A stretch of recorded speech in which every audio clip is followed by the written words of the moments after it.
जय जय शङ्कर हर हर शङ्कर जय जय शङ्कर हर हर शङ्कर जय जय शङ्कर हर हर शङ्कर जय जय शङ्कर ஸ்ரீ சங்கர சரிதம் தெய்வத்தின் குரல் 5ஆம் பாகம். காமாட்சி ஆலயத்தில் சங்கர ஜெயந்தி. மடத்தோடையே சம்பந்தப்பட்டது காஞ்சி காமாட்சி ஆலயம். ஆச்சாரியாளுடைய சரித்திர சம்பந்தமும் விசேஷமாக உள்ள ஆலயம் அது. அதனால் அங்கே ஆச்சாரியாளுக்கு பிம்பம் இருக்கிறது. உயரமாக தனி சந்நிதி, சிலா விக்கிரகம், உற்சவ விக்கிரகம் எல்லாம் இருக்கின்றன. சிலா விக்கிரகம் பெரிய மூர்த்தியாக இருக்கிறது. அவ்வளவு பெருசாக எந்த ஆச்சாரிய புருஷருக்குமே விக்கிரகம் இருப்பதாக தெரியவில்லை. புருஷாக்கிருதி என்னும்படி அதிலும் இந்த நோஞ்சான் காலத்து புருஷாக்கிருதியாக இல்லாமல் ஆச்சாரியால் இருந்த அந்த பூர்வ காலத்தின் திருடகாத்திரமான கம்பீர புருஷாக்கிருதியில் அந்த விக்கிரகம் இருக்கிறது. அங்கே மாத்திரம் சங்கர ஜெயந்தி உற்சவமும் நல்ல முறையில் கொண்டாடப்பட்டு வருகிறது. ஜெயந்தி உற்சவங்களை கொண்டாடுவதில் 2 வகை உண்டு. கர்ப்போத்சவம் என்பது ஒன்று, ஜன்மோத்சவம் என்பது இன்னொன்று. ஜெயந்திக்கு முன்னால் உற்சவம் ஆரம்பித்து ஜெயந்தி என்று 10ஆம் நாள் உற்சவம் பூர்த்தியாகும்படி கொண்டாடுவது கர்ப்போத்சவம். 10 மாச கர்ப்பத்துக்கு பதிலாக 10 நாள் உற்சவம். ஜெயந்தி என்றே ஆரம்பித்து அப்புறம் 10 நாள் உற்சவம் நடத்தி புண்ணியாக வாசன தினத்தில் முடிக்கிற மாதிரி பூர்த்தி செய்வது ஜன்மோத்சவம் எனப்படும். ஆச்சாரிய ஜெயந்தியை கர்ப்போத்சவமாக பண்ணும் இடங்களில் சுக்ல பஞ்சமியான ஜெயந்திக்கு 10 நாள் முந்தி என்றால் கிருஷ்ணபக்ஷத்தில் ஆரம்பிக்க வேண்டியிருக்கிறதே, தேய்பிரை அவ்வளவு ஸ்லாகியம் இல்லையே என்று 4-5 நாள் தள்ளி அமாவாசை என்று ஆரம்பித்து பஞ்சமியோடு முடிக்கிறார்கள். காஞ்சி காமாட்சி கோயிலில் ஜன்மோத்சவமாக கொண்டாடுகிறார்கள். ஜெயந்தி என்று ஆரம்பித்து பூர்ணிமை என்று பூர்த்தி செய்கிறார்கள். அந்த உற்சவம் தேவஸ்தான திட்டத்திலேயே நடத்தப்பட்டு வருவது. வேறெங்கேயும் இப்படி தேவஸ்தான கட்டளையாக ஆச்சாரியாளுக்கு உற்சவம் இல்லை. தனிப்பட்ட உபயதாரர்கள் செய்யும் உற்சவம்தான் நடக்கிறது. மற்ற ஆச்சாரிய புருஷர்களுக்கும் அடியார்களுக்கும் அநேக ஆலயங்களில் நடக்கிறது போல நம் ஆச்சாரியாளுக்கு நடக்காத குறைக்கு கொஞ்சம் ஈடு செய்வதாக காஞ்சிபுரத்தில் மாத்திரம் விமர்சையோடு உற்சவம் நடக்கிறது. பிரதிதினமும் பகவத் பாதாளின் உற்சவ விக்கிரகத்தை புறப்பாடு செய்து அம்பாள் சந்நிதியான காயத்ரி மண்டபத்துக்கு வெளிப்பக்கம் பீடம் போட்டு எழுந்தருள பண்ணி அவர் பண்ணிய ஸ்தோத்திரங்களுக்குள் மிகவும் உயர்ந்ததான சௌந்தரிய லகரியில் இருந்து தினம் 10 ஸ்லோகம் வீதம் அர்ச்சகர்கள் அர்ப்பணம் பண்ணுகிறார்கள். ஒவ்வொரு ஸ்லோகத்துக்கும் ஒரு தீபாராதனை செய்கிறார்கள். 10 நாளில் இப்படி சௌந்தரிய லகரியின் 100 ஸ்லோகங்களும் ஓதப்பட்டு அம்பாளுக்கு அர்ப்பணமாக பாராயணம் செய்யப்படுகின்றன. கடைசி நாளில் ஒரு வித்தியாசம். வெளிப்பிரகாரத்தில் சுக்கிரவார மண்டபம் என்று இருக்கிறது. விடாயாற்றி உற்சவம் முதலானவற்றில் அம்பாளை அங்கேதான் எழுந்தருளச் செய்து தீபாராதனை நடத்துவார்கள்.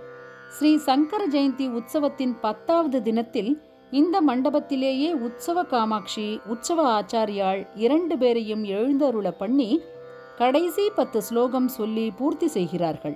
ஆச்சாரியாளுக்கு அம்பாள் பிரசாதமாக பரிவட்டம் கட்டி மரியாதைகள் செய்து உற்சவத்தை முடிக்கிறார்கள். இதுபோல ஊர் உலகம் பூராவும் அவருக்கு நடக்க வேண்டும். மனத்தின் அர்ப்பணமும் மௌன மனனமும் அது நடக்கிற போது நடக்கட்டும். இப்போதைக்கு என்ன பண்ணணும் என்றால், ஆச்சாரிய ஜெயந்தி என்று நம் மனசை ஆச்சாரியாளுக்கு அர்ப்பணம் செய்ய வேண்டும். திரவியத்தால் தேகத்தால் உற்சவம் பண்ணுவதற்கு முந்தி மனசினால் பண்ண வேண்டும்.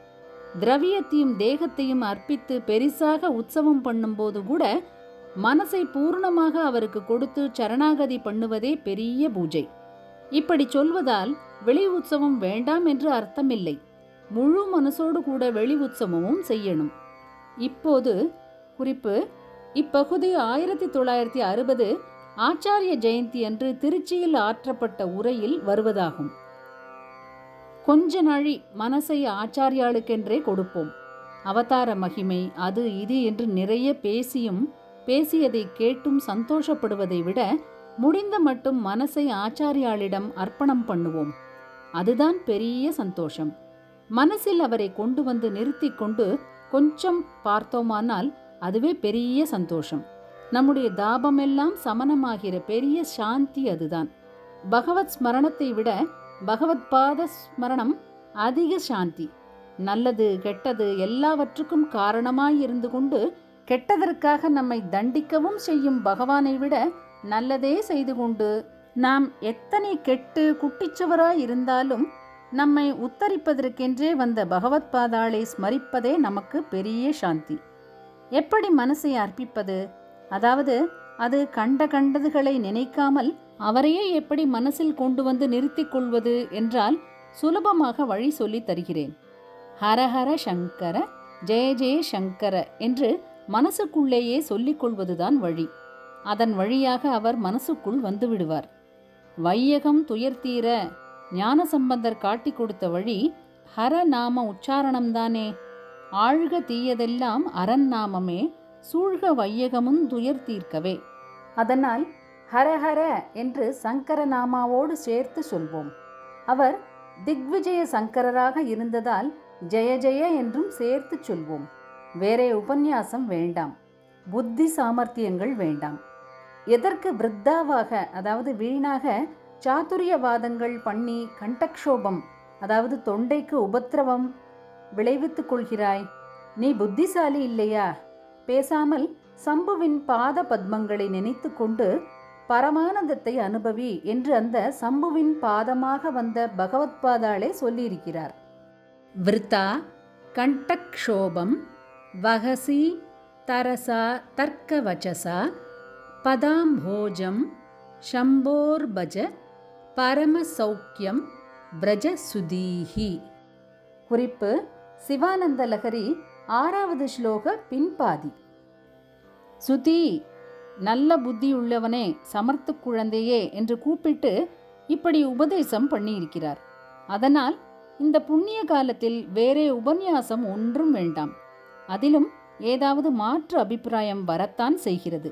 அதனால் வேண்டாம்.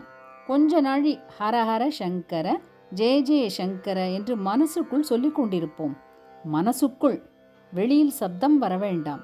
யோகம், தியானம், சமாதி என்று முடியாவிட்டாலும் இந்த ஜபம் போதும். இதற்கே ஆச்சாரியாள் வந்து அனுக்கிரகம் பண்ணிவிடுவார். ஆச்சாரியாள் உற்சவமும் இந்த மடத்து கைங்கரியமும் நீங்களெல்லாம் திரவியத்தாலும் தேகத்தாலும் செய்யணும் என்று அடிக்கடி சொல்லி வந்திருக்கிறேன். வருஷத்தில் 1 வாரம் லீவு போட்டுவிட்டு வந்தாவது மட கைங்கரியம் பண்ணுங்கள், வாரத்தில் வீக்கெண்ட் 1 நாள் மடத்துக்கு கொடுங்கள் என்றெல்லாம் சொல்லியிருக்கிறேன்.